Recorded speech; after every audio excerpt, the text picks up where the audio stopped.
And now thousands of people across Europe have held rallies to protest the free trade deals with the U.S. and Canada.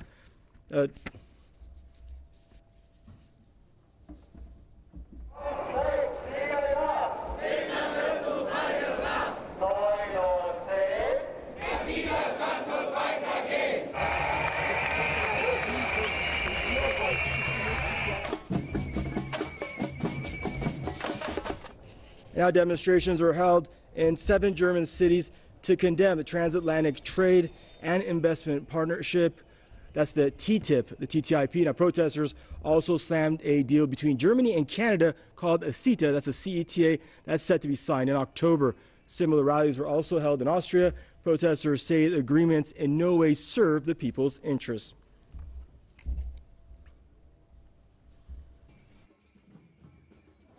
We are here to tell all those responsible for trade policy in the EU that we stand here for a different kind of trade policy, a trade policy that puts people and the planet first and not the profit interests of big business.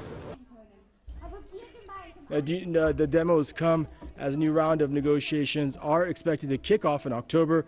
U.S. President Barack Obama has been desperately trying to conclude the trade deals before leaving office in January. Exporters and conglomerates are in favor of the deals as they promise lower tariffs and a wider base of consumers for their goods. This is while critics say that such deals will lead to job losses in Europe and undermine environmental standards.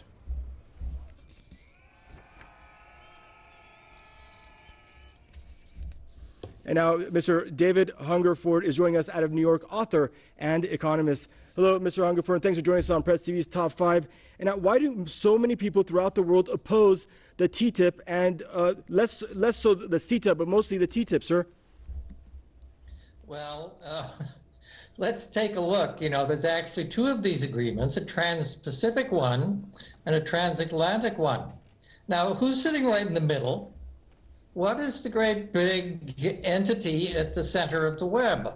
Obviously, this is putting the United States and its corporations, particularly its giant financial institutions, in an extremely powerful position to more or less dictate all kinds of terms to the rest of the world on terms that are beneficial to United States foreign financial corporations and other corporations. So, and of course it completely undermines the national sovereignty of the countries on the other end of this lousy deal. So I can certainly see why people would oppose it.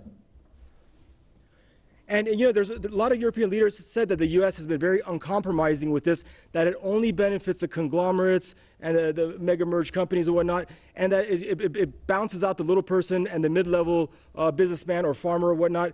And also those European leaders are saying this deal will never get inked. It started as 24 chapters. It's been expanded to 27 after a couple, tons of rounds of negotiations. They haven't agreed on a single chapter. Why not scrap this thing now? Well, I would think that the dominant institutions, these gigantic financial corporations in the United States that really dictate these policies, they're desperate to increase return on capital, returns on investment, which really run paper thin.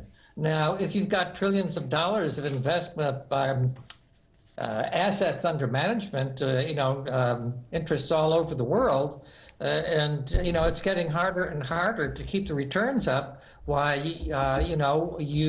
what do? You essentially trample on the sovereignty of other countries.